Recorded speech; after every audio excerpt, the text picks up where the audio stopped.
Good morning, everyone. Welcome back to My English Teacher. I'm Emily, and today it feels good to just pause, to slow down and talk about the year. Hi, Emily, and hello to all our lovely listeners. Maybe you're walking to work, making tea, or sitting quietly on a bus. Wherever you are, thank you for being here.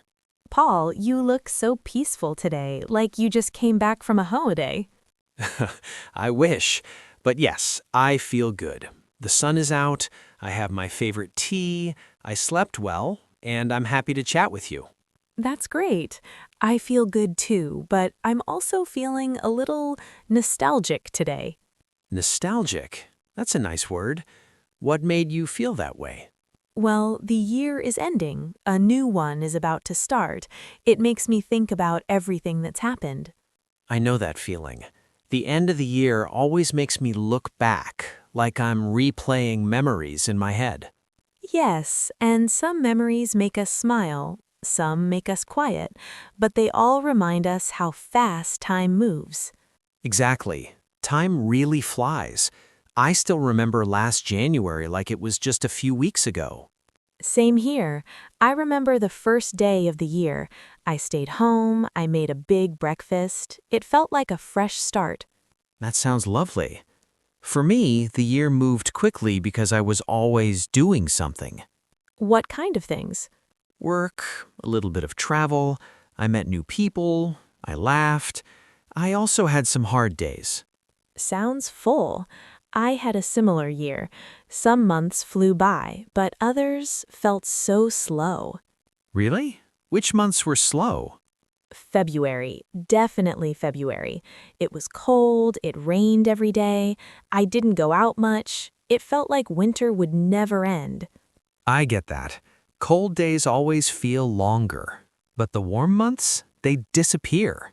Yes, summer went by in a flash. I went hiking, I went swimming, I saw sunsets at the beach, and then poof, it was September.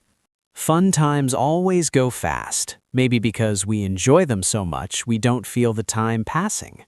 That's true, and that's why I like reflecting at the end of the year.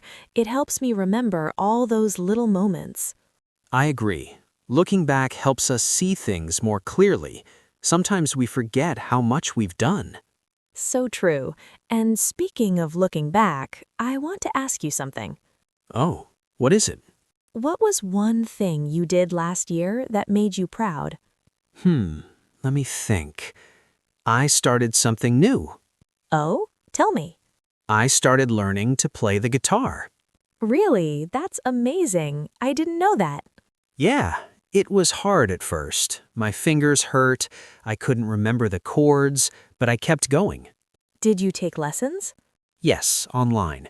I bought a guitar in spring, and I practiced almost every week. That's wonderful, Paul. Can you play a song now? I can play 3 simple songs, but I'm really proud. It felt impossible at first, but now I can do it. That's such a good feeling. I think learning something new always brings energy. Yes, and it reminds us that small steps matter. Just 20 minutes a day, that's all I did. That's a great tip. So, listeners, if you want to learn something new, start small. Even 10 minutes a day helps. Exactly. And if you're learning English, you're already doing it, one step at a time. Let's celebrate that. If you're listening right now, you've learned something today. That matters. Give yourself a little clap. Seriously. Say, I did something good for myself today. I love that. It's a good reminder. We don't need to do big things every day. Small progress is real progress. Absolutely. And now I'm curious, Emily, what's something you did this year that made you feel proud? I took a trip. I visited my sister in Canada. Canada? That's far. Yes, it was my first time going alone. I was nervous, but it turned out to be one of the best things I did. Tell me more. What did you see? Mountains, lakes, the sky was so big and blue. We even saw a moose. Wow, that sounds beautiful and very Canadian. It really was. We cooked together, talked late into the night. I felt so connected. That sounds like a wonderful memory. It was, and it reminded me how important family is, even when we live far apart. Yes, moments like that stay in the heart. You know, Emily, when we talk about these memories, I also think about change, how we've changed during the year. Yes. Looking back isn't just about the things we did, it's also about how we grew. Exactly. So let's practice a little English while we reflect. I want to use the past simple and the present perfect. Great idea. Let's start simple. Paul, what's something you did this year? Well, I played the guitar. That's in the past. I played. Perfect. And I traveled to Canada. Also in the past. I traveled. Now let's try the present perfect, something that started in the past but still matters now. Okay. I have learned a lot this year. Me too. I have met new people. I have had deep conversations. I have made progress. That's so good. And we have also recorded many podcast episodes together. Yes, we've helped learners from many countries. That makes me proud. Me too. It's not always easy to keep going, but it feels worth it.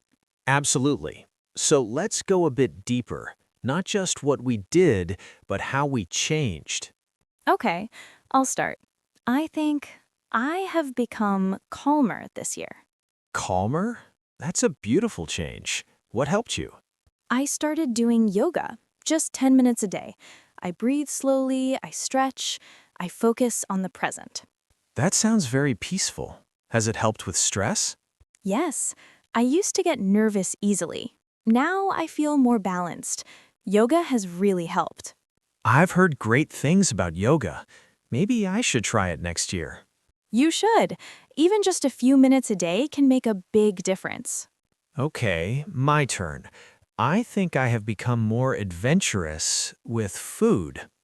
With food? That's unexpected. Tell me more.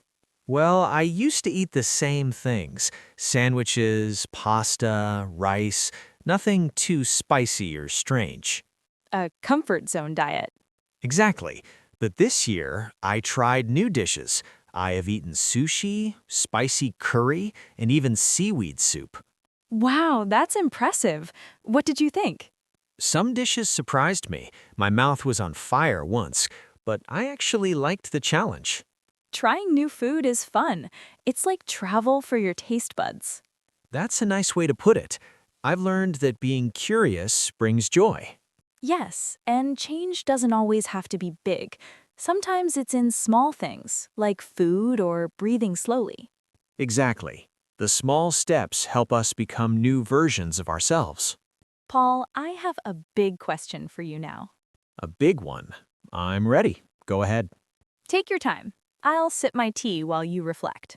Okay, I think my biggest lesson is rest is important. Rest is important. That sounds simple, but it's powerful. Tell me more. You know me, Emily. I like to stay busy.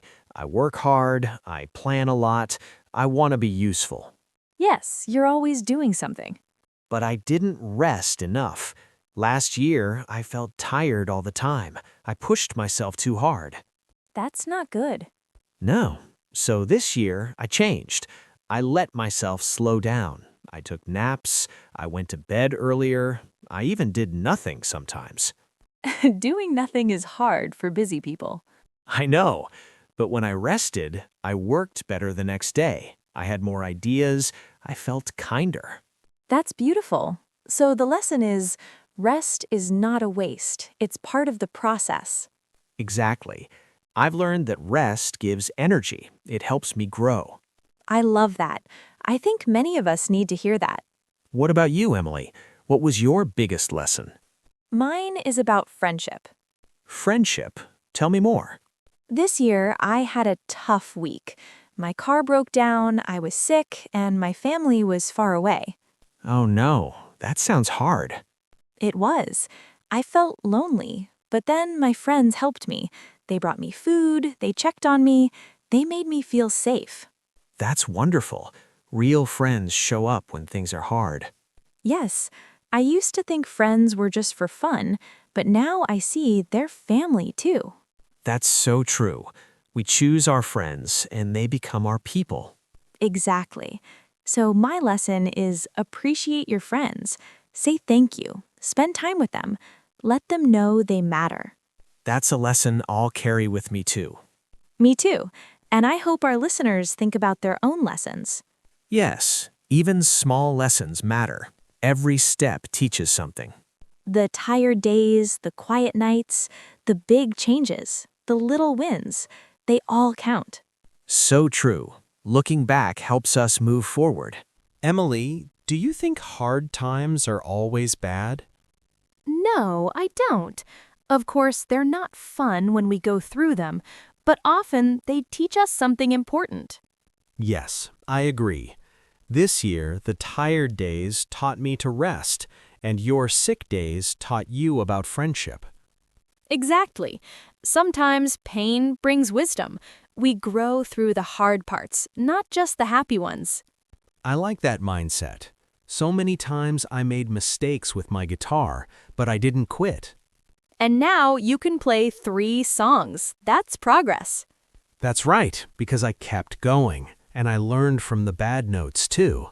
I think that's a good message for our listeners. If you made a mistake last year, don't worry. Just ask, what did I learn? Yes, every mistake is a teacher. Paul, now that we've looked back, how do you feel about the new year? I feel ready. Ready for what? Ready to grow more, to enjoy the small moments, to rest when needed, and to try new things again. That sounds like a great plan. I feel excited too. I want to keep learning, keep connecting, and yes, do more yoga. I'll join your yoga club, and I'll bring my guitar. That would be perfect. Music and movement, a peaceful way to start the new year. Emily, do you think our listeners also learned something important last year? I'm sure they did. Everyone has a story. Some are big, some are small, but all are real. Maybe someone started a new job. Maybe someone moved to a new city. Or maybe someone learned how to say hello in English for the first time. Yes, and that's a big win too. Every step matters. So if you are listening to this, we want to say you've done well. Really. You've listened, you've practiced, and you've improved. Even one sentence a day builds your English muscles. That's right. Don't stop. You're on the right path. So now that we've looked back, we have a little challenge for our friends. Yes, we'd love to hear from you. What was the biggest lesson you learned last year? You can write it in the comments. Use simple English. You can say, I learned, or I realized. Or I have changed, or I have become. We read every comment, and they always make us smile. Yes, and when you write, you also practice, so it's a win-win. And if you haven't yet, please click the like button. It helps more people find this podcast. And don't forget to subscribe to the My English Teacher. We have many more conversations coming. We're always here to practice with you, one step at a time. Happy New Year, friends. We're proud of you. And we're so happy to be part of your English journey. See you next time. Bye for now.